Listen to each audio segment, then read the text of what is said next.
have your own concepts. I understand. Okay. So we'll start with what is cell-based and blood-based immunity. Okay. Apart from that, anyone has any other doubt?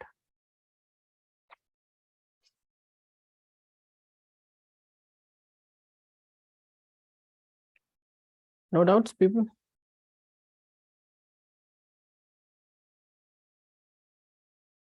Okay. So this last topic which you did, the cytokine barrier. Can you explain about that? Yes. Okay. So let me begin with where we started in the last class. Basically, we started with the innate immune system, correct?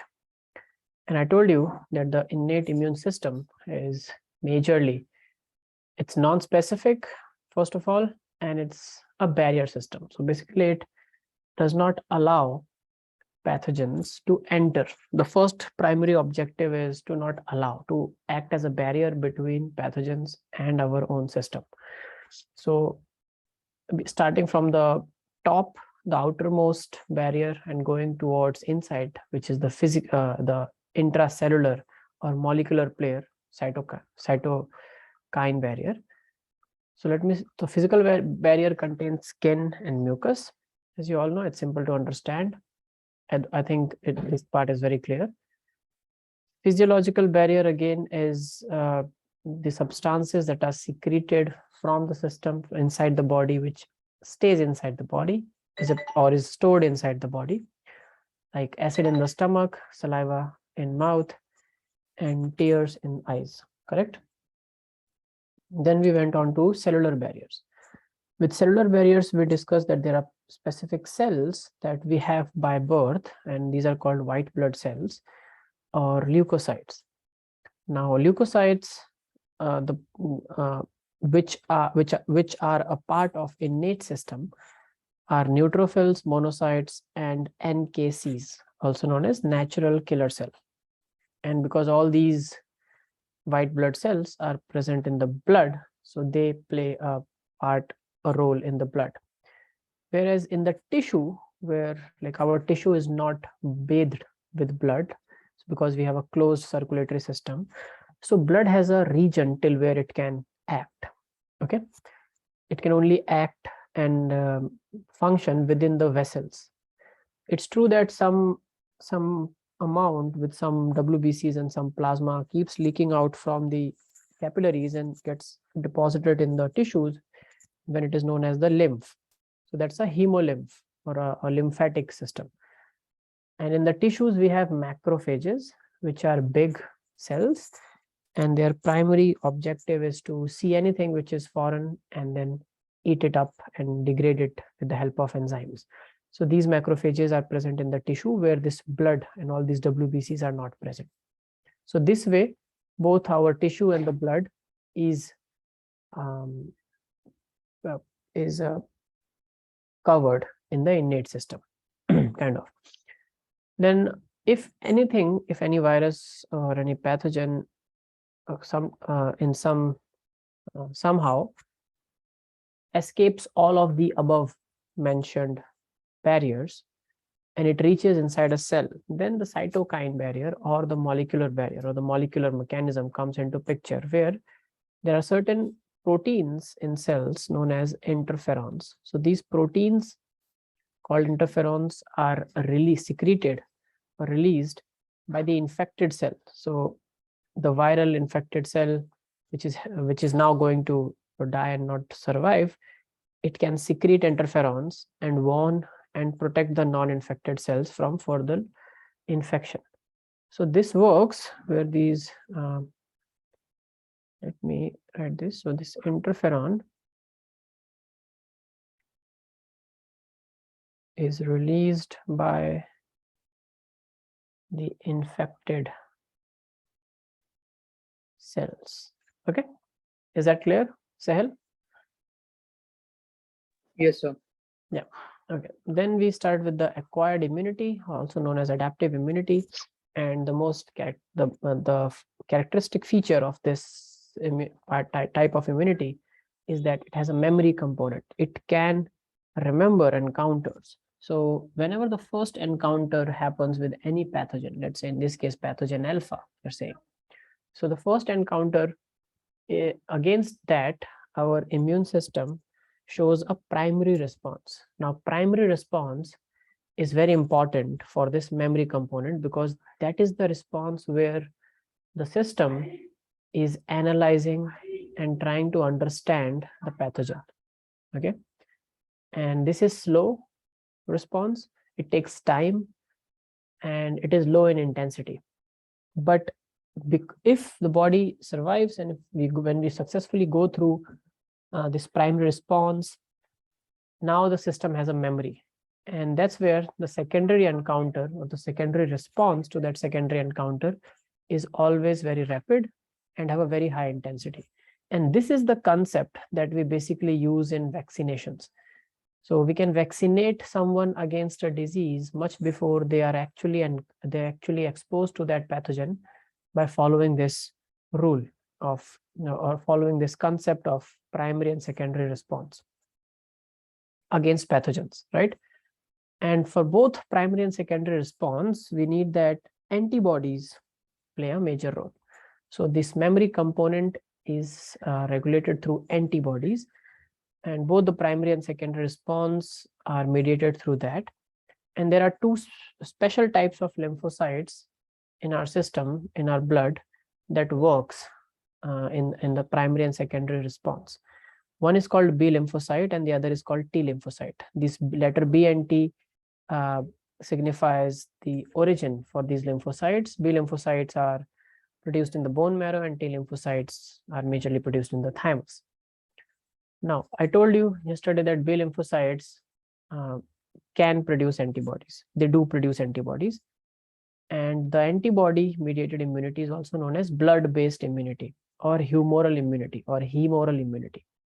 Whereas the T lymphocyte has two functions. One, it helps the B lymphocytes to produce antibodies. And second, it independently also regulates the cell-mediated immunity. Now, Fatima asked, what is a cell-mediated immunity, right? So a cell-mediated immunity is immunity that the cells of our body, it can recognize, so our body can recognize what kind of cell or which cell is our own and which cell is not our own. Is it clear, Fatima?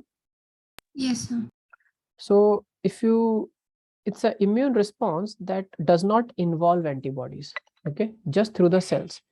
So there are two types of immune responses that, so innate immunity also does not have a antibodies, and cell-mediated immunity also does not involve antibodies. Instead, what happens is it acts through phagocytes, okay, phagocytes or antigen-specific T lymphocytes. So there are two components of cell-mediated immunity. Either phagocytes, and as you know, they are phagocytosis. What is phagocytosis? Engulfment. Engulfment of smaller substances by a bigger cell, right?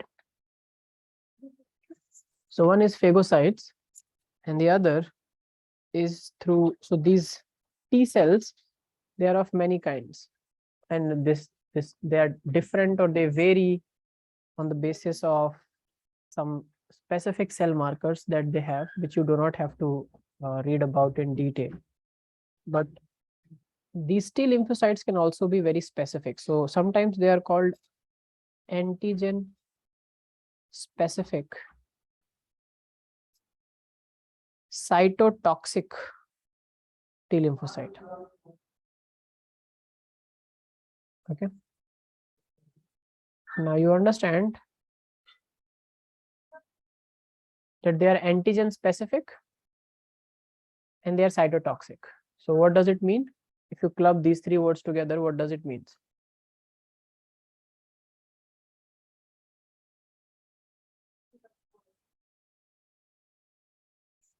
Anyone?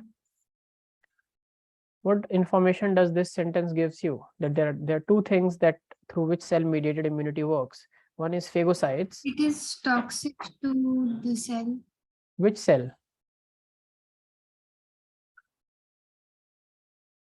Logically, to which cell it will be toxic to? The affected cell. No, to the cell that's invading you, to the foreign cell. If you have transplanted an organ, to that organ it is cytotoxic.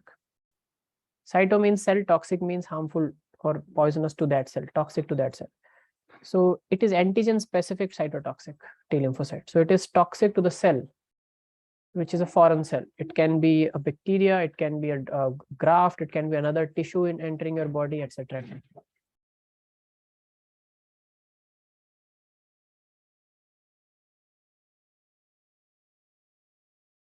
Do you understand, everyone? Yes. Yeah. Okay. So so what happens is, so in this, there is a release of cytokines in response to antigen. So you studied interferons, right? These are a kind of, if you see here, this cytokine barrier, right? People, in innate immunity, we have cytokine barrier where interferons are released by certain cells which are infected, right? Yes. Yes, sir. That is a subset of cell-mediated immunity. But in this, cell-mediated immunity is through lymphocytes, and lymphocytes, B and T lymphocytes, are a part of adaptive immunity. So even in adaptive immunity, there are two ways to kill, either through antibodies or through antigen-specific cytotoxic T lymphocytes or phagocytes. So in this case also, release of cytokines takes place.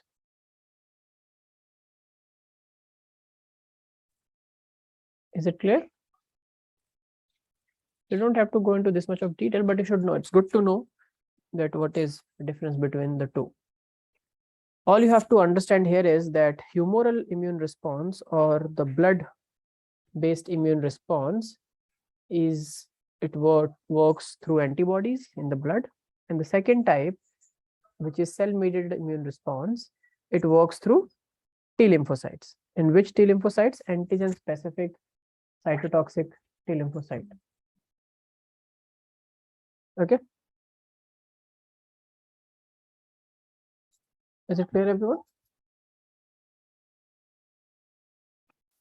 Yes. Any other doubt?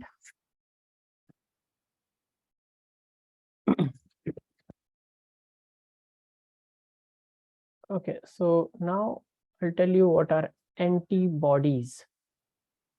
Now, anyone know what are antibodies? Where have you heard this term, antibodies? I think we discussed yesterday that Matthew must be having antibodies against COVID because he once got positive for COVID. Correct?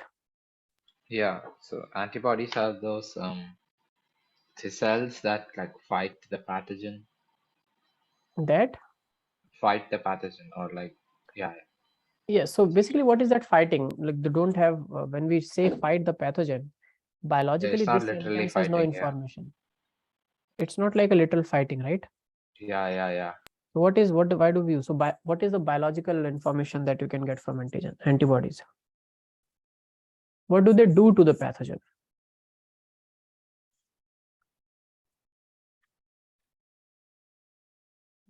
Is it because of chemicals? They themselves are chemicals. Antibodies are the chemicals. They are not the cells which can produce chemicals. They are the chemicals of the cell. They are molecules.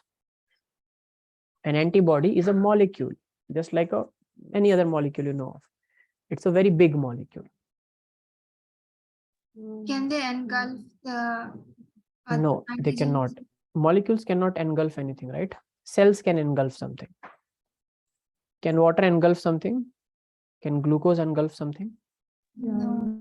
No, right? So similarly, an antibody is molecule. It's a big multimeric molecule with many chains and structures. That's a different thing. It's very big. But what does it actually do? It does one thing. It binds to the pathogen. That's all it does. And that's all that works. So a classic antibody, a standard antibody shape is like a double chained Y. So this is how an antibody is drawn in our textbooks, right? It has 2 heavy chains and 2 light chains. So, sorry. So these are the heavy chains. Okay. And this is the light chain of the antibody. They're just called heavy and light exactly because of their weight. One is big and one is small. Now, the heavy chains and the light chains are bound to, so heavy chain is also bound to each other through bonds, and heavy and light chain together is also bound to each other through bonds. Now, these bonds are special bonds. They are called sulfur-sulfur linkage. Okay, sulfur-sulfur bonding, because they are protein structures. They are protein molecules. If you remember Hershey and Chase's experiment back in genetics, anyone remembers Hershey-Chase experiment where they figured out that what is the genetic material? Yeah, they use radioactive sulfur For what? for marking if DNA was the genetic material. No, they used radioactive phosphorus to mark that Oh, right. mark DNA. They used radioactive phosphor to mark protein. By the protein. Yes. So because protein always will have sulfur because they have sulfur. So this is also a protein. So all these chains are linked to each other through sulfur bonding. Now every protein has 2 chains. Because proteins are made up of amino acids, right? And if you remember the basic structure of amino acid, what was it? A carbon, a hydrogen, an R group, which will be different, a COOH group, and a amino acid and an amine group. Okay.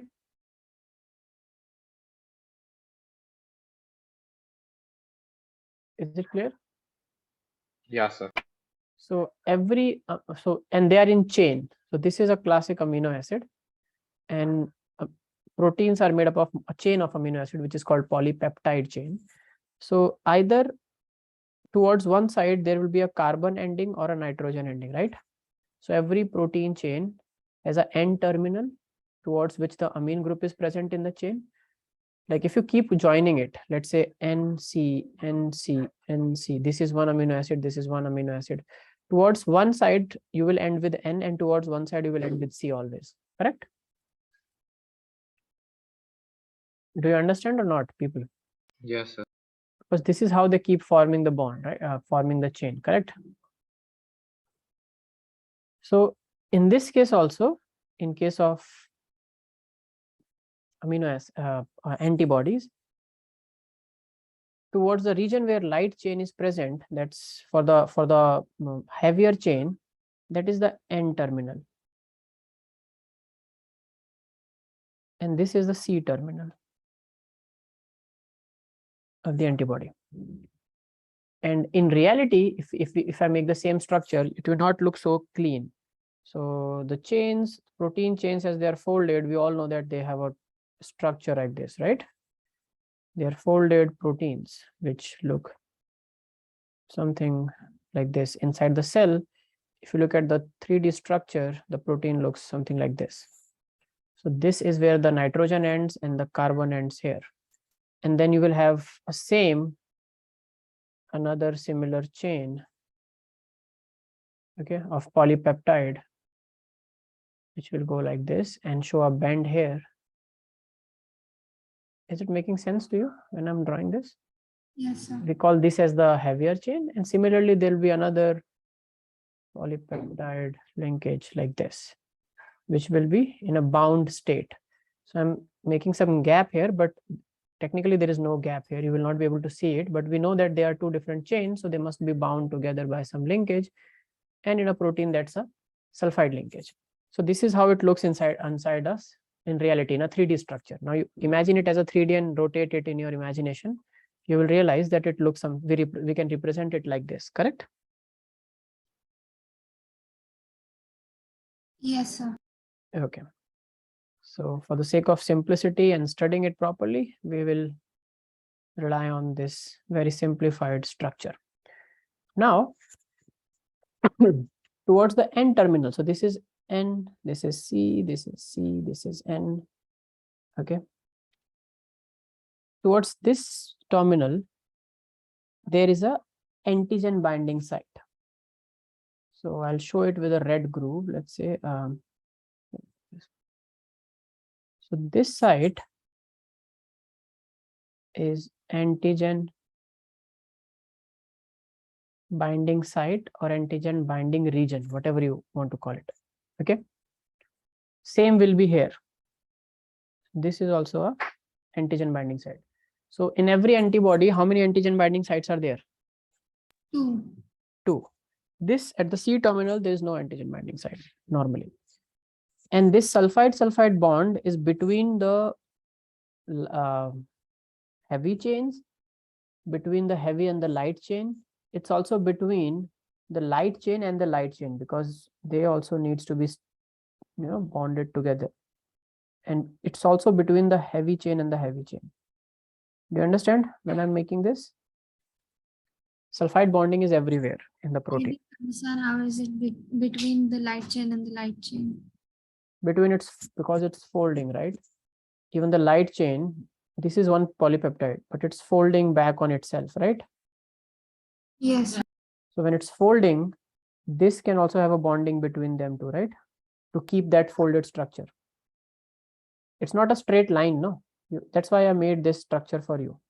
A protein is a heavily folded structure, and the interesting thing is, no protein is functional if it is in the linear polypeptide chain. Every protein has to be folded in a proper manner to be functional. And the even bizarre thing, or you can say the curious or interesting thing is, if you translate a protein perfectly well, perfectly fine without any problem, the long chain is perfect, polypeptide chain is perfect without any mutation. But if the cell cannot fold it properly, that protein will not be functional.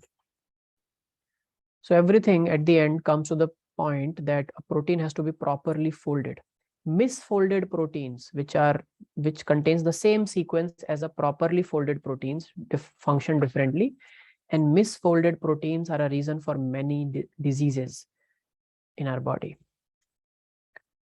And even interesting thing, substances which are responsible for folding the protein are also proteins themselves. They are called chaperone proteins.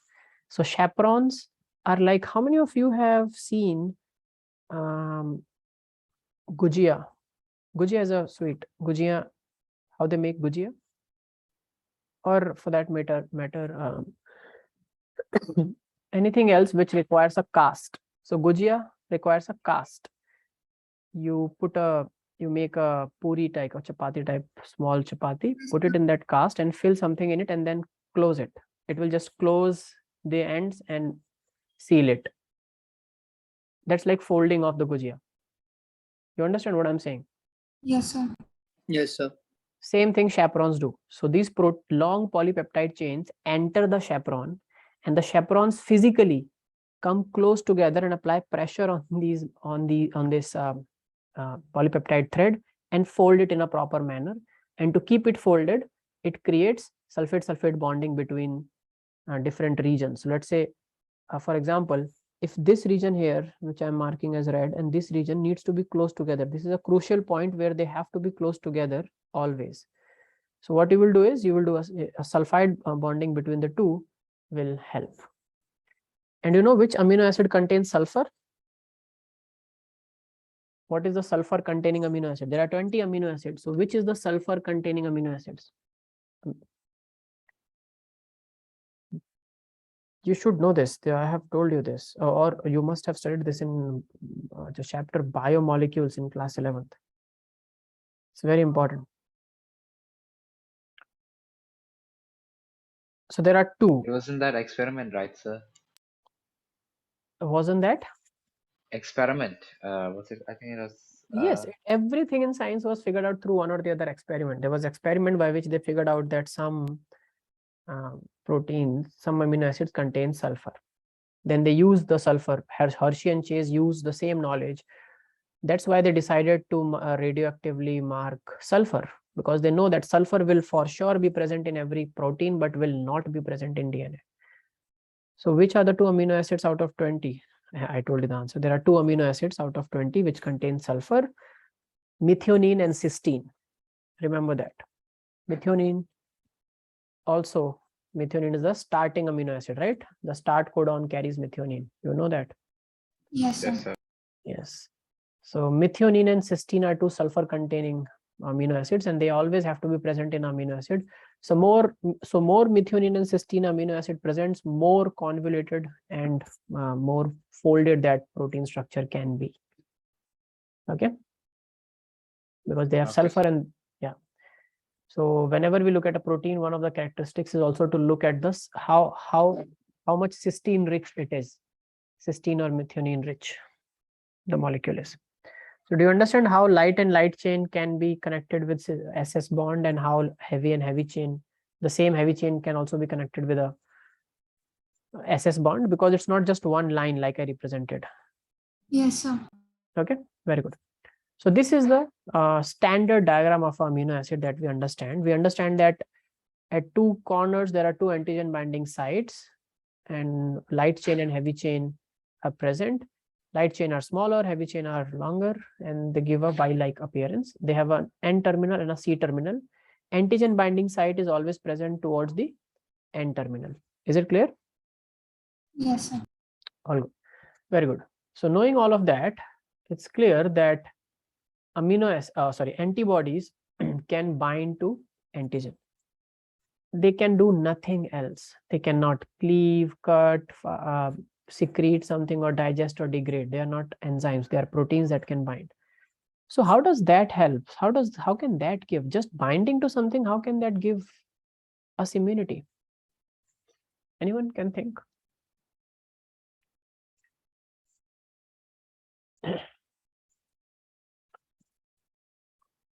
To do anything in the immune system, what does the pathogen needs to do? It has to be free, right? It has to go somewhere and do some damage. Yeah. Enter a cell and replicate.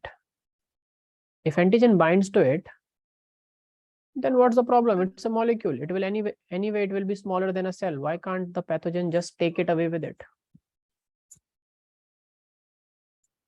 You were just about to say, yeah, I understood, but I asked another question. No, Maybe means because like Yes, continue, Fatima. if it can't move, then how can it give damage? Because it needs to damage like the important cells. Yes, but if a mouse holds a human, then the human cannot move, right? The mouse has immobilized the human. Correct? An antibody is very small. How it is correct? It's not correct. A mouse is very small. A mouse cannot immobilize a human. You can carry a mouse in your pocket everywhere you go. Why can't the pathogen just carry? Because these antibodies are going and binding on the antigen or the pathogen. Why can't they just carry it? What's the problem? They are anyway small. They can move clearly. The logic is right in front of your eyes.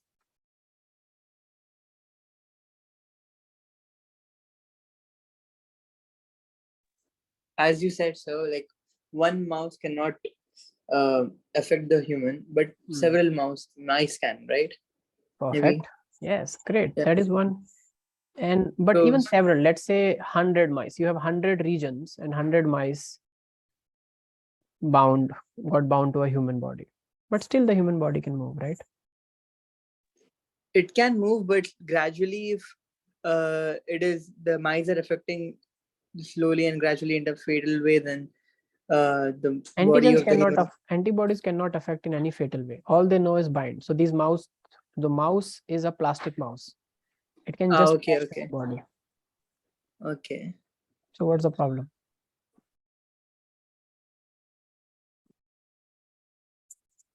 Simple. Biology is very simple. The design is not very elegant. It's very smart and simple. Every mouse can bind to 2 antigens.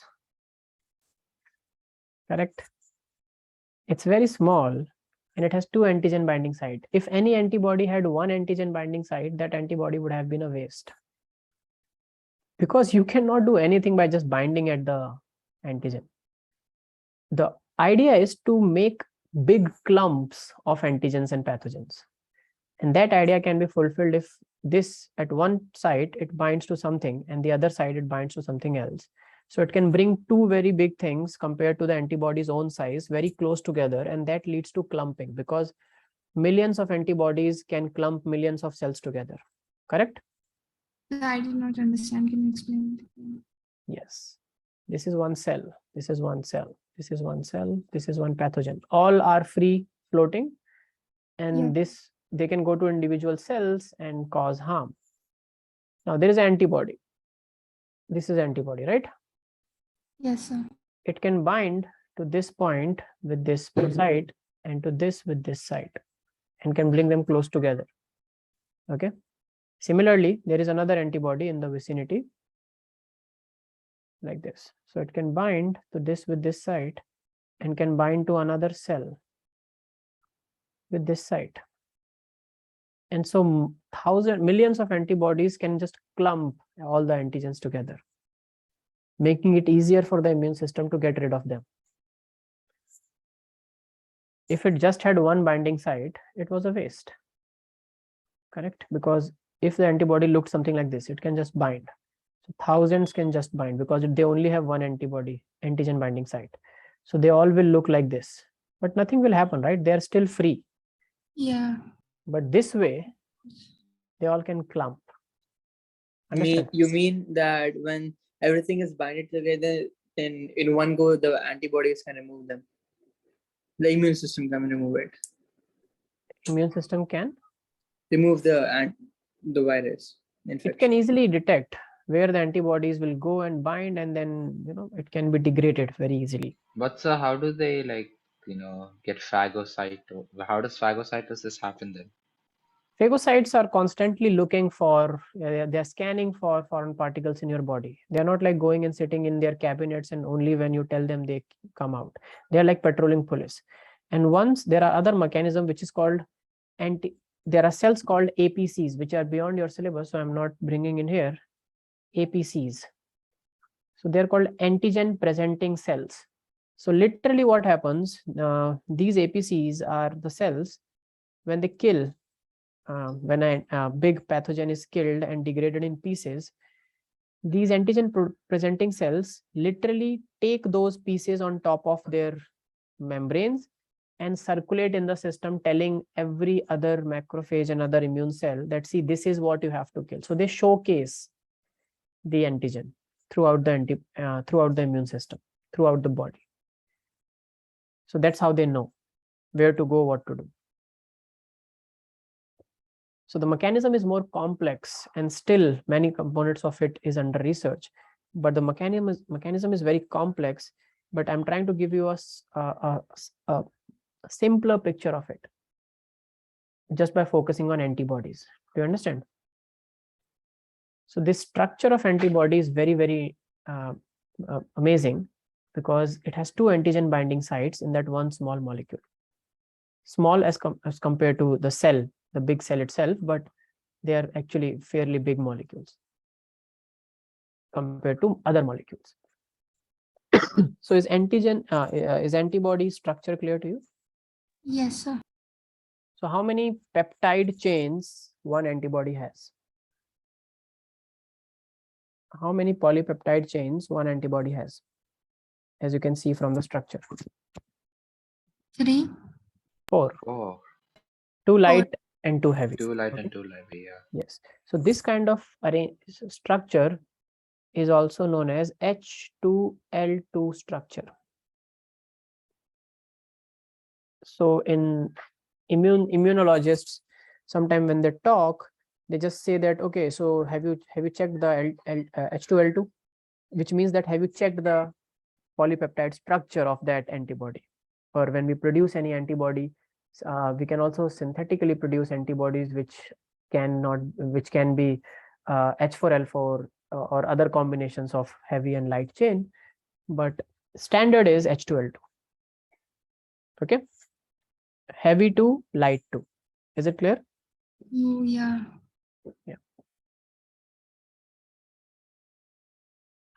Very well. Now let's go to types of antibodies. There are many types of antibodies in our immune system. I'll tell you about the most important ones, which are 4. So I will write it in a series where I learned it. So IgM antibodies are also known as, because they are proteins. So okay, so they are called immunoglobulins, and their short form is Ig. You understand? Antibodies, also known as immunoglobulins. Okay, globulin protein, and they are a part of immune system. Is it clear, everyone? So, sir, antibodies has 2 other names, H2L2 structure and H2L2 is this structure. All antibodies may not be H2L2. If we synthetically make any antibody, we can just decide how many heavier chain and how many light chains we can make. okay. A standard antibody has 2 heavy and 2 light chain. There can never be antibody with 1 heavy and 1 light chain, because that will not work. Or it can work if you synthesize it where somehow both the chains, so there have to be at least 2 antigen binding sites to make it more useful, right? Yes, sir. If there is only 1 antigen binding site, then some other mechanism, it can help the immune system by some other mechanisms and not just by binding. Then it needs binding and signaling. So it binds and then it signals to the antigen presenting cells and or other components in the immune system. So all those things are possible in biology. See, biology was not a planned thing. So that's where the theory of creation was also debunked molecularly, because people in earlier times, when knew nothing about molecules and how molecules function, they thought that everything is so complex that there has to have a designer or a creator to put everything in place. But then when scientists discovered that, it's not that planned, actually, it's very, very chaotic. And even I can do the same thing in a test tube. That does not make me a creator or a designer. It's just how molecules behave. So if you think about brain seems to be so complex, right? So neuroscience seems to be so complex. But if you go to a level of a neuron, all what a neuron is doing is just moving ions inside to outside or outside to inside. That's all. It's just the movement of ions in your cells that's making you think, feel, plan, become intelligent, learn maths, learn biology, perceive colors, hear sound, everything. And if I tell you one very interesting thing, we have different kind of senses, right? Eyes to see, ears to hear. Yes, Correct? sir. But at the level of neurons, all these senses are connected to neurons. There is no difference between the neuron that helps us to see versus a neuron that helps us to feel the touch versus a neuron that helps us to feel the sound, feel the pain or hear the sound or anything else, or the neurons that help us to feel the temperature. Because only the first neuron, which is called the sensory neuron, at the very end of the system. So the neuron which is at the surface of your skin will receive the touch input. And that neuron will convert that touch input into electrical signal, just flow of charges. And all the neurons upstream to that terminal neuron will just know that there is a signal. They do not have any idea what that signal is about. Is it a voice? Is it a sound? Is it a touch? Is it temperature difference? Is it light? What it is? They just know that there is a signal, and they just keep sending the signal. It's like Morse code. So if you look at Morse code, you all know what is a Morse code? Beep, tick and beep, and tick, dash and beep. Dash, beep, beep, dash. Oh yes, beep, Morse beep, code, yeah. dash, beep, beep, dash. So the Morse code is just beep and dash, right? Yes, Tip, tip, dash, tip, tip, dash, tip, tip, tip, dash, dash, tip, tip, tip. So you just make combinations of that tip and dash and tip and dash. And then there has to be someone with the interpreter at the other side who will just note that and realize, okay, tip, tip, dash means A and tip, dash, dash means B. So that's how they will interpret what is the message. But the Morse code itself does not have anything, right? Apart from tip and dash. Similarly, a neuron just have potential difference, nothing else.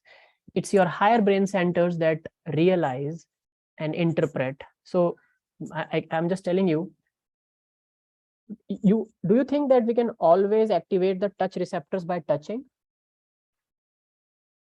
In a body, yes, right? Correct?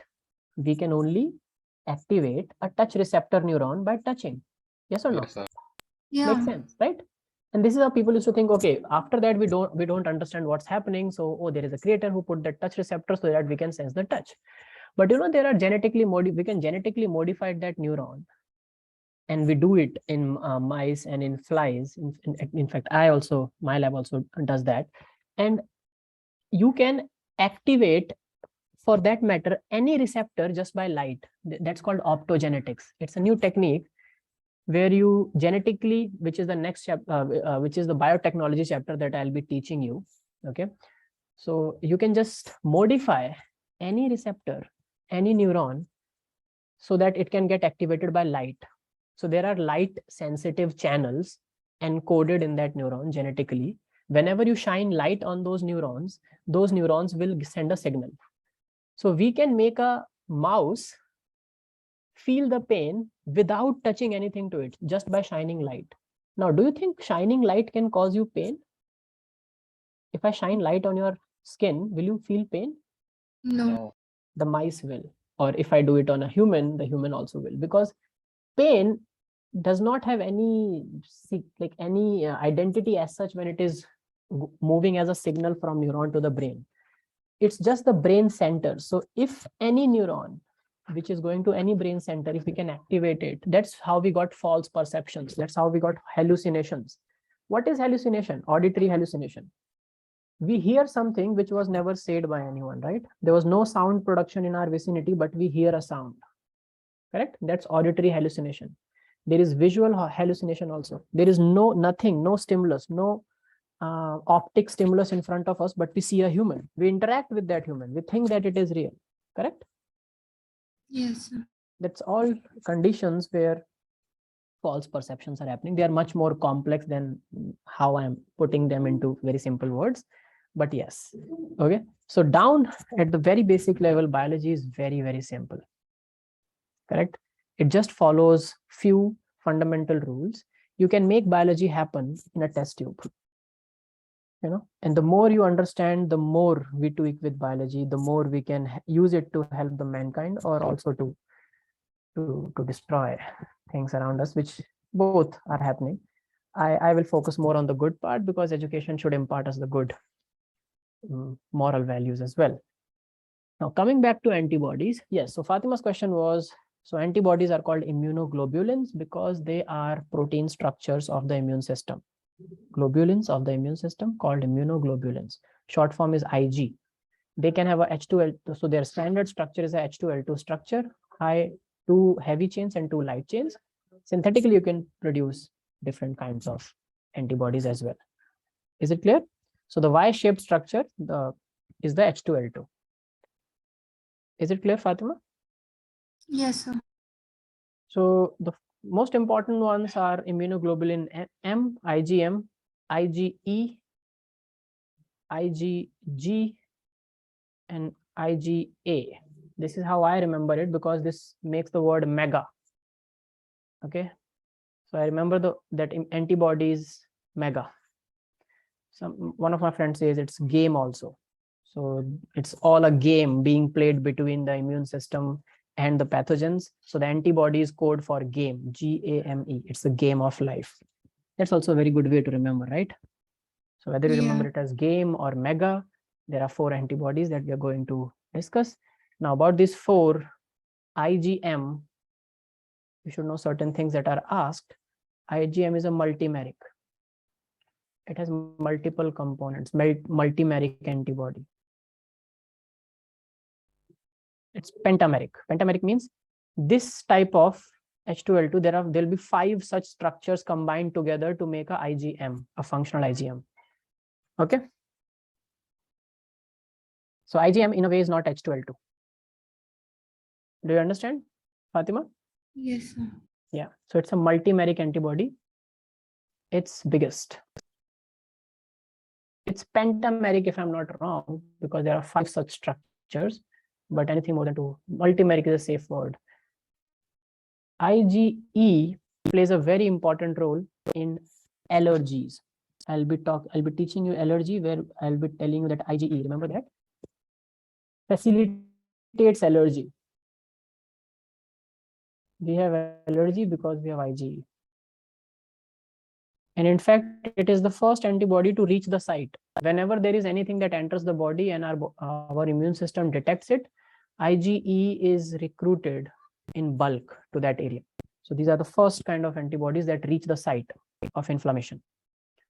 IgA is, it can be transferred from a mother to the baby as a part of passive immunity through milk, through the mother's colostrum.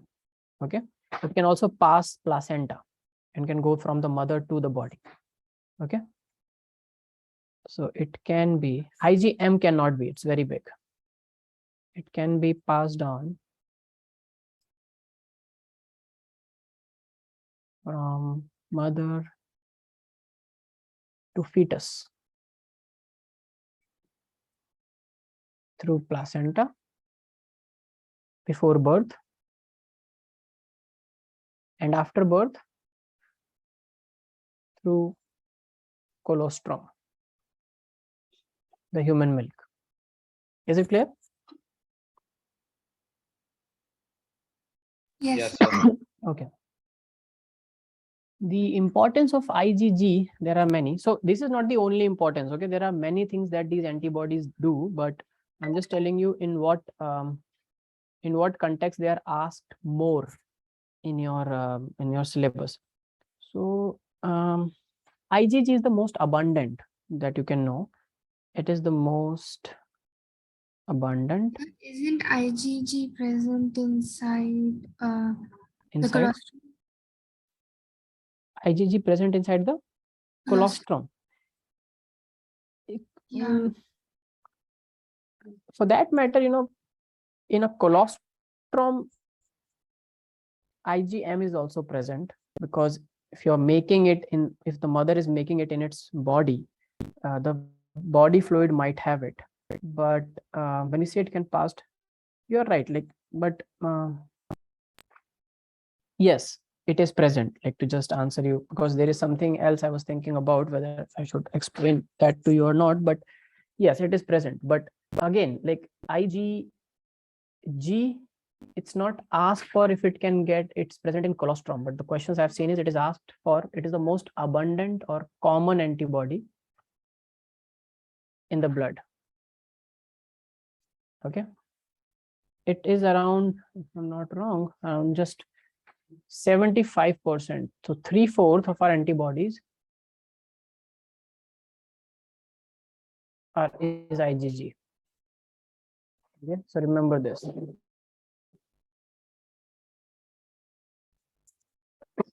Is this clear, everyone? Yes, sir. Any doubts in this part?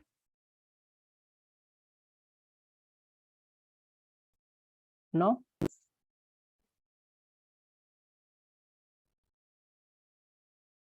Oh, what did I do? Can you see the screen? I Yes. just minimize the screen mistake. Okay. Now, where this immune system, how do we, okay. So we know that immunity can either be innate or adaptive, but we have realized we can tweak with the immunity of a human by providing immunity to someone. And that is called immunization. The process is called immunization, or we call it vaccination. So you all know about vaccination? So these two terms, immunization and vaccination. What is it?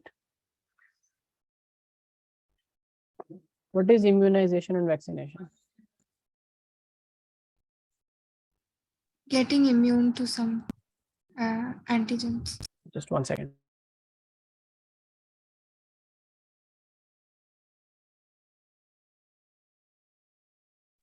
Hello, am I audible? Yes, sir. Yep. Getting immune, how? By like injecting a weaker dose of the virus or the pathogen, and Yes, because of yes. that, And the memory component of the immune system, gets used there, and the person becomes immune to that particular pathogen. yes, right. Perfectly. It's a perfect answer. It's the right answer. So in immunization or vaccination, what we do is that one way is to provide a weakened pathogen. Now, how can we make a weakened pathogen? Because what we are trying to do is we are trying to make a false encounter happen in the system. Correct? So we want to send it's like we want to send the enemy unarmed. So the enemy cannot harm us, we are sure of that. But our immune system can take a sweet time to analyze the enemy, to recognize its receptors, how to degrade it, etc., and make a memory of it. Okay, it's like showing a boxer a match of the opponent and preparing that. Okay, so your opponent always likes this kind of tactics. Your opponent always keeps moving around and then tricks you with a punch. So whenever he's moving, just know that. So this is the information which you are seeing on a recorded television screen. So the boxer is getting kind of immunized to the tactics. You understand the difference? A weakened pathogen. How can we weaken a pathogen? Any idea, Matthew?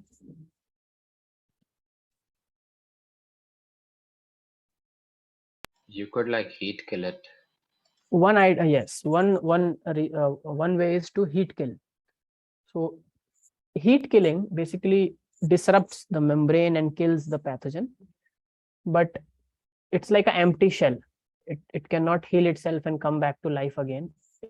I'm just telling you, these are all standard generalized terms. Some pathogens can, okay, they can come back to life, or they can start becoming virulent by taking something up from the environment. One good example we studied was Griffith's transforming experiment, right? Where Yeah. the non-pathogenic strain became pathogenic by taking something from the pathogenic strain. Correct? Yes, Yes. sir. So that can happen, but all I'll say is generalized things here, so that which is in scope of your syllabus. So in immunization or in vaccination, what happens? A preparation of either the pathogen, which is inactivated or weakened, or just a component of the pathogen. We do not have to present all the time the full pathogen, because we are sometimes afraid that what if this full pathogen somehow regains virulency and starts infecting the cells again? So we are just making the person die then. So we can also sometimes just present some component, like some protein component or some molecules of that pathogen. So how many of you have taken COVID shots? I hope all of you, right? COVID vaccines. Yes, sir. What was there in your COVID vaccine? Which one did you take, Fatima? Pfizer. Pfizer. Okay. What do you think was there in your COVID vaccine? When you took it, you must have figured it out, right? Did you see what they are injecting in your body? It was some liquid. Of course, that you can see. They cannot inject solid in your body or air. So it has to be liquid, right? But what was in that liquid? Some orange juice mixed with some pineapple juice. It was transparent. It was transparent, of course. But what was it? Was it just water? Or you did not care to realize, okay, I don't know, whatever it is, everyone is taking and they are surviving, so I'll also take it and survive. Did you choose your vaccine, or was it the only option given to you, so you took it? It was no, I did choose it. Except my Yeah, so on what weird basis you chose? parents choose it. Okay, your parents chose. So on what basis they chose?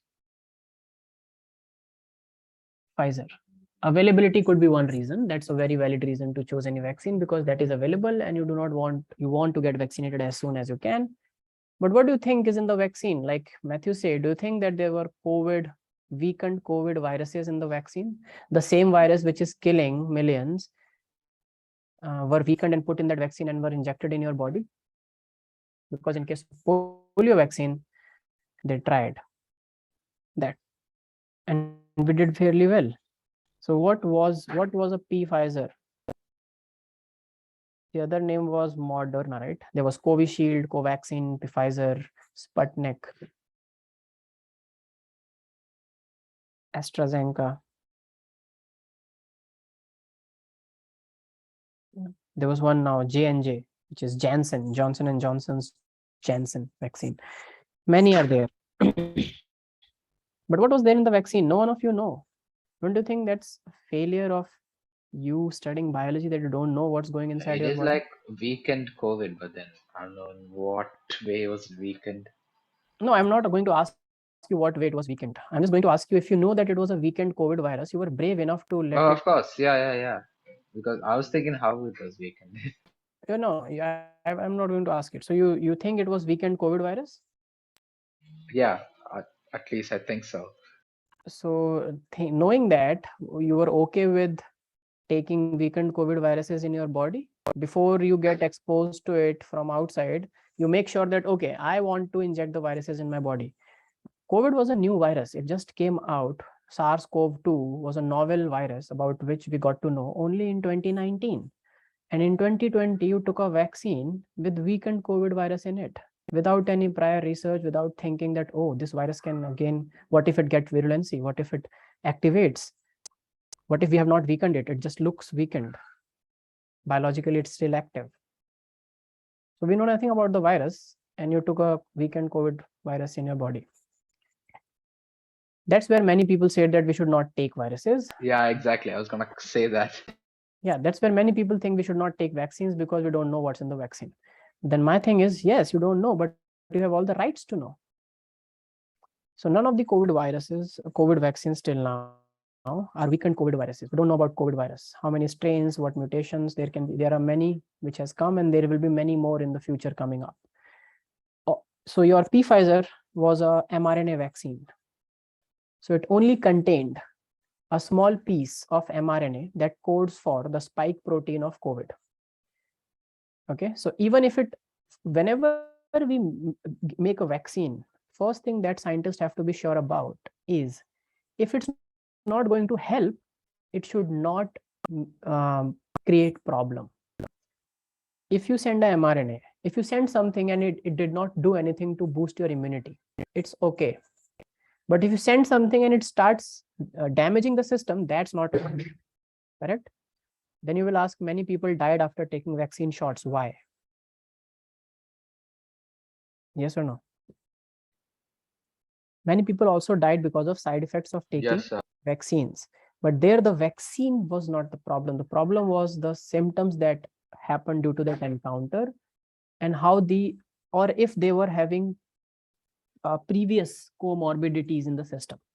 So what mRNA vaccine does, mRNA vaccine is very safe, and it only contains, so in case of COVID, we knew that on the virus, there is a spike like this. We just need this part. This part, and anyways, is not a virus. But if we can make antibodies against it, our antibodies can come and bind here. Then they can bind to such multiple spikes of multiple COVID.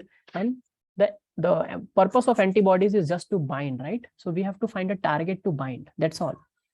So this spike protein is a protein. So in the virus DNA, it must be having a gene for this protein. So we figured out what is the gene, and COVID also is a RNA virus. So their genome is RNA. So we figured out where that gene is on that RNA, we cut that piece out of the RNA and we put it in the vaccine. And this will send in your body. People are probably celebrating both Diwali and India's victory. Okay. You can hear me again? Yes, sir. Yeah. So this vaccine was sent into your system where this mRNA, which codes for the spike protein, will be translated by our own cells, because our cells don't know what they are. They see a mRNA which they can translate, they will translate it, and our own cells will make multiple spike proteins. But this time, just the spike protein. So do you think it can cause any harm to us? It can kill us, it can cause COVID? Not necessarily. No, because it can never cause COVID, because COVID can only be caused if the virus multiplies in your system and also its mRNA genome multiplies. So this is not the full mRNA. It is just the mRNA for the spike protein. So only thing Okay, sir. that, I thought it was the whole mRNA. no, if we are putting the whole mRNA, we are just helping the virus. Weakened viruses do not have. But we are like gaining immunity still, right? Yeah, I'm telling you, no. So weakened viruses don't have their genetic material. That's how we weaken them. They just have the protein coat that we inject. If you are injecting the genetic material, that's not at all vaccination. That's killing the person, because you are injecting a viral DNA or a viral RNA, a viral genome into a person's body. Replicate, yeah. That will replicate, that will make multiple proteins. All that proteins will assemble to make the virus. The virus will kill the cell, come out, will infect multiple such cells, and you are gone. That's killing the person. Vaccination means without making an actual encounter, make an encounter where we get the immunity. So we just inject the mRNA for that spike protein, and our cells only end up making all the spike proteins. So even if we make millions of spike proteins in our cell, will these spike proteins assemble into a full virus containing a genome inside? No. No, these are just the spikes of the virus. But because these are the spike proteins of the virus, our cells will recognize that, oh, this is not something which our body has. So antibodies will come and bind here. You understand? They will bind to these multiple, and they will have a memory of binding to spike protein. So next time, this is the primary response. So next time when the real COVID virus comes, if our system cannot recognize the full virus, it can for sure recognize that one spike protein on that virus. And it will not be just one in number, it will be thousands of spike proteins. It's the same thing like I told you that your enemy will come wearing a blue helmet. Now that's all you have to know, right? The moment you see a blue helmet, just attack. So that way you never saw your enemy's photo, face or body, how big, small, what is the face structure of that is. Your enemy was wearing a blue helmet, and that blue helmet, it will wear all the time. So COVID will all the time have spike proteins. We just need to tell our system that whenever you see a spike protein, show a response. We trained our immune system like that. So next time, whenever COVID virus enters, it will always enter with a spike protein. It will not cut all its spike proteins and then enter. So we will just see the spike protein. How will it attack the mRNA? Who will attack the mRNA? How will the antibodies attack the mRNA? Antibodies never attack the mRNA. Antibodies attack the spike protein, which we are synthesizing in our body by translating the mRNA into a protein. But then can't the mRNA still replicate? It will replicate. It can. We are already sending lots of mRNA in that one. We are not sending one mRNA in each cell. We are sending millions of mRNAs for the spike protein. So for the mRNA to replicate, it needs the gene. RNA cannot make RNA. Central dogma, right? Yeah. It can do that in the virus, but it cannot do it here. So we have to inject millions and millions of mRNA so that millions of spike proteins can be formed in our body, and then our antibodies can be trained using that spike protein. A mRNA replicates in An mRNA replicates in our cell only when it can do reverse transcription. So it first comes, makes a DNA, and then makes multiple mRNAs in our system, right? No, so my question is, see, okay, the COVID vaccine, it will come with the spike proteins along with. So the It antibodies will which not are come already. with the spike protein. It will just come with the mRNA for the spike protein. What? Your vaccine for COVID will just contain mRNA for the spike No, protein. I'm not talking about that. I'm talking about when the real COVID comes. Yes. Okay. It will come with the spike proteins. And Yes. then the antibodies which are made because of the spike proteins, because of the vaccine, Mhm. that will attack, means it will, what do you say? Bind only to the spike proteins, not to the mRNA part. So can't the mRNA part still do something? The mRNA has to be injected in the cell. Correct? No, but then it's already there in the body, means it came. It's The there in COVID. the virus. So this is the virus. This is the virus. It contains a genome, which is a mRNA genome, and it has a spike protein. And the gene for this spike protein is, let's say, this one. This part of the mRNA codes for these spike proteins, which are on the surface everywhere. Other genes do other things. They make enzymes, they make other things. So we just cut this part and use it as in the vaccines. Now you're saying that next time this whole virus will come. Let it come. We will not allow it to work, because the moment it will come, all our antibodies will recognize these parts and will go and bind to these parts and form an aggregate, and our immune system will come and destroy the whole virus. The mRNA is still sitting inside the virus. It has not come out. I get it. It cannot come out unless and until this virus goes and sits on a receptor, which is called ACE2 receptor in your lungs. So this virus will sit on your bind to this receptor and then will inject its mRNA inside the cell. This is infection. We're not allowing it to infect. You're already prepared. Correct? Yes, I understood. Thank you. Okay, very well. So in a way, immunization or vaccination is a way to train our immune system before there is an actual encounter that happens. So write down the principle of immunization or vaccination. The principle of, so any vaccine you take in life, do read about it. There are many vaccines that we take, and for that matter, scientists have achieved 2 great feats with COVID. This is the fastest humanity have produced an antibody, or sorry, a vaccine against any virus. Okay, and it's also a very, very brilliantly designed one. These are called mRNA vaccines.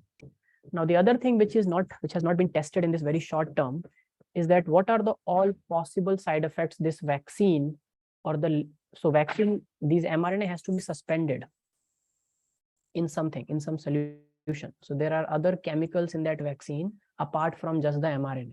You cannot take out mRNA, put it in water and inject it in the person. The mRNA can get degraded and the whole process of vaccination can fail. So we need other chemicals. Now what we don't know yet is what each and every component in that vaccine does when it goes into a patient with a kidney disease, it goes into a patient with a heart disease, it goes into a patient with something else or an allergy or some XYZ. And we did not have time to do that, because in order to save lives, you have to take risks. So when clinical trials are done, few people are given the vaccine to check, healthy people and also with some comorbidities like diabetes, obesity, blood pressure, etc., etc. And then they check that, okay, it's not killing anyone vigorously, it's not showing any major side effect. There are some minor side effects associated, like feeling of nausea, fever, body ache, etc., but it's saving the person from COVID. Okay, so let's pass it. This is how it's done, right? There can never be a perfect vaccine or a perfect pathogen for that matter, or a perfect a medicine against any disease also. So the principle, I was telling, I'll just write down, the principles of immunization or vaccination depends on the memory component of the immune system. Depends on the memory component of the immune system.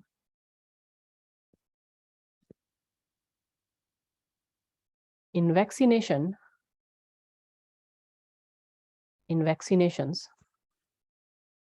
either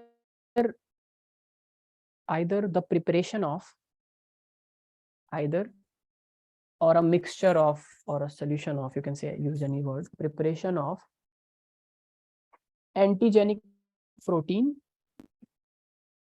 of the pathogen, antigenic protein of the pathogen, mRNA of a pathogen, antigenic protein of a pathogen, mRNA of a pathogen, or inactivated or weakened pathogen itself, or inactivated or weakened pathogen itself is introduced into the body.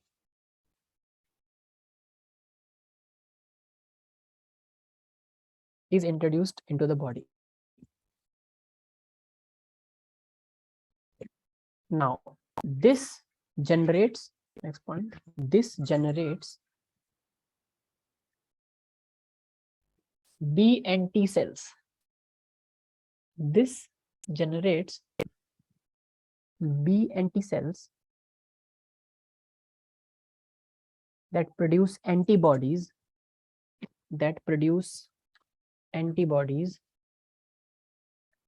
against the pathogen,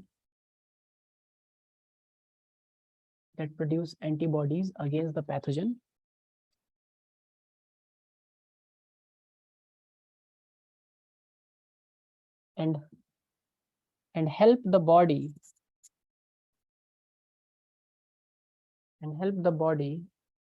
in neutralizing the pathogen,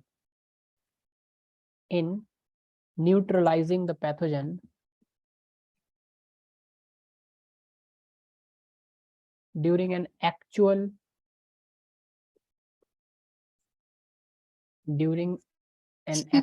infection. Yes, Fatima. Can someone please dictate this again? My internet wasn't good. Okay, so anyone has written it?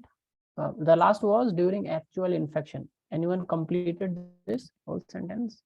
Matthew, can you repeat? So yeah. From where? So from the start? From the start, and be slow, like as if Okay, you are yeah. dictating it to Fatima. Yeah, fair enough. The principle of immunization depends on the memory component of the immune system. Next point was in vaccinations, either the preparation One of second. The memory okay, component of the immune system.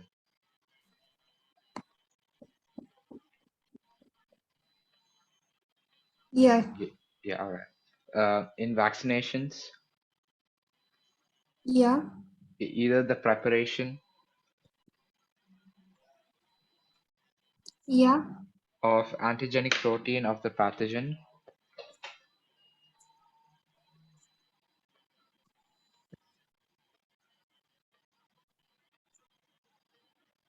Yeah. mRNA of the pathogen, Comma mRNA of the pathogen. yeah, Yep. yeah, or inactivated or weakened pathogen itself.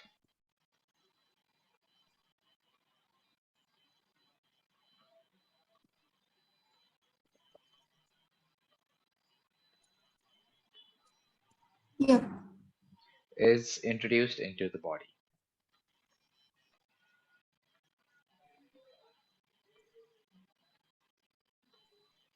Yep. Yep. This generates B anticells. Generates B anticells that produce B anticells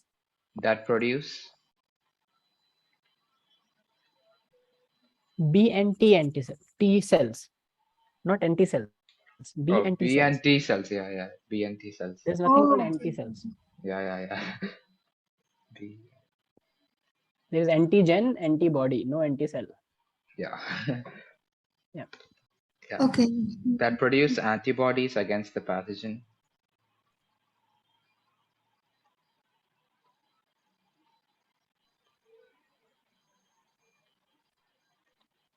Yeah. And help the body in neutralizing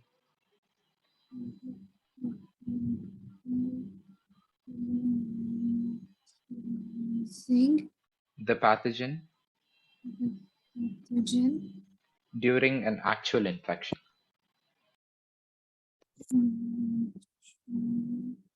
Infection. Yeah. Yeah, Okay. that's it. Thank you so much, Matthew. I'm Thank so you so much. sorry for this headache because I often think like so I don't have any notes from where I can refer. So at times if you ask me to repeat, I can repeat, but it will be different every time. Okay. So I'm that's really sorry. no, I am sorry because I don't teach from notes, but I think I cannot No, teach I'm from notes. sorry to disturb the class. No, it's okay. Okay, so we understood vaccination, right? Now, vaccination is a type of immunization only. Immunization is a broader term. Immunization simply means assessing or helping the immune system beforehand. That's called immunization. Okay, just like adding on to the immune system. Vaccination is a type of active immunization. So vaccination is an example of active immunization. Now for this, I have to tell you active immunity and passive immunity. So active immunization or active immunity is where whatever we are doing to help the immune system is leading to the formation or synthesis of antibodies in our own body. So because in vaccines, what we are putting inside the body is either the weakened pathogen or some part of that pathogen, like a protein part, or mRNA or the genome that codes for that protein part. We will never put the full genome. We will also never put the active virus or active bacteria. Do you understand? So these two things can never be put, the whole genome and the active particle, the active viral particle or the active pathogen. So, but what is happening is our own body is creating antibodies. So that's called an active immunization. So write down, an active immunization is where the antibodies against a pathogen, an active immunization is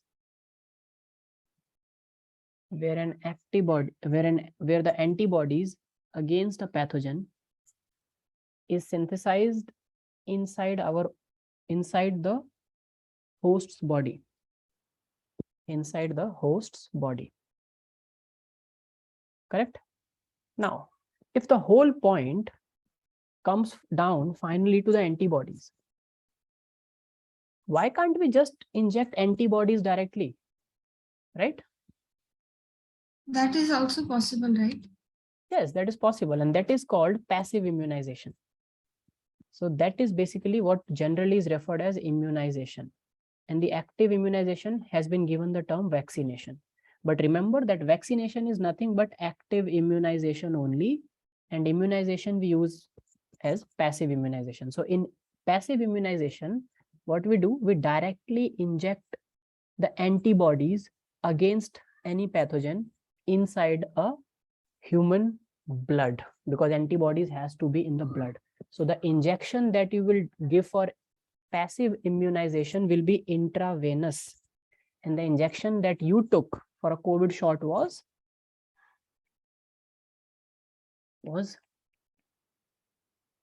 Passive. oh no, the injection, was it in your veins?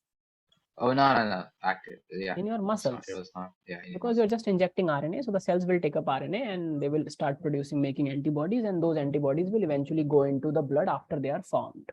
Correct? So yes, sir. Passive immunization is where we directly give the antibodies. Now, what is the problem? Because to give antibodies, we have to synthesize antibodies outside. And to synthesize antibodies, we should know everything about the pathogen and component. And so it's difficult and it's a lengthy process. So the way to make a faster antibody is to make it an active antibody. So COVID antibodies help you in an active way. They provide you active immunity. This was one of the neat questions. A COVID vaccine or polio vaccine will provide you with an active immunity, passive immunity, both or none. So it will provide you just the active immunity. Now, in which cases we can also see passive immunity being given to the person? Where something is just going to kill the person in a very short period. For example, a snake bite or a tetanus infection. Okay. So in this case, where the infection we know will be acute and a snake has bitten and there are some toxins, antigens in the body. Now we cannot give a vaccine to the person so that the person can in a very sweet time develop antibodies, because it takes time. So that's why always it was said that even if you are vaccinated, please wear mask, please follow the COVID rules. But people thought, oh, we are vaccinated, we do not need to worry now. But what they don't know is the biology. You have just been injected with an mRNA, you silly fool. That mRNA will go inside, get translated in your body by your own machinery. Then your own machinery will be trained. Your own B and T cells will be producing antibodies against that protein spike. Those antibodies will remember, multiply in number, get stored in your body. That's where you get immunity against COVID. And this process will take 3 to 4 weeks on an average. So the moment you took a vaccine shot, you are not safe from COVID. Your body still does not know that all this will happen. But in case of a passive immunity, the moment venom has entered in your body, a snake venom, you have to inject preformed antibodies which will just go and bind to all that venom particles and coagulate it so that your macrophages and other cells can just destroy it. And you are saved. Your life is saved. Is it clear? We do not have, as of now, any antibody vaccine against COVID. We have it against snake venoms. It's very difficult to generate antibody vaccines against viruses because viruses keep mutating. Okay.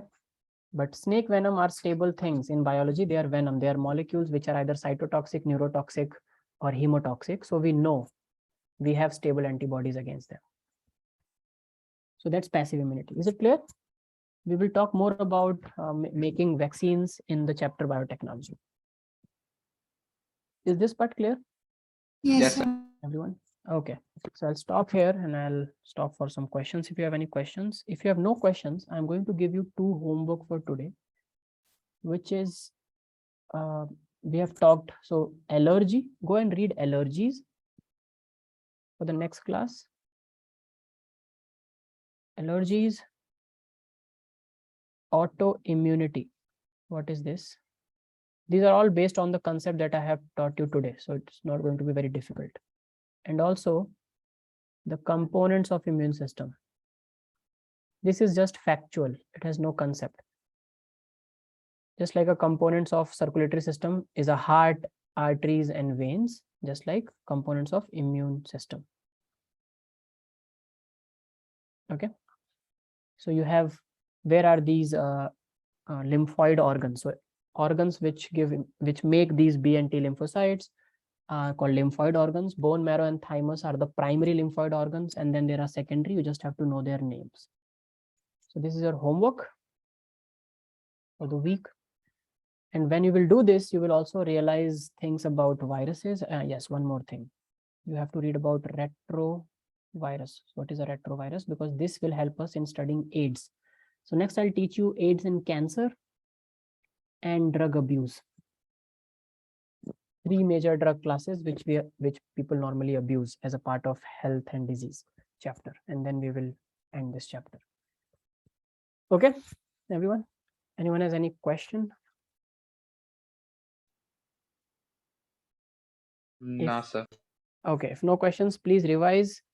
And I wish you all a very happy Diwali and festivities. Have a good day, people, and a good week. And I'll see you in the next class where we'll do these things. Okay, please read this homework you have to do. Okay, sir. Okay, from the scratch part you have to do. I'll just tell you the important stuffs in this because many things are repetitive in these.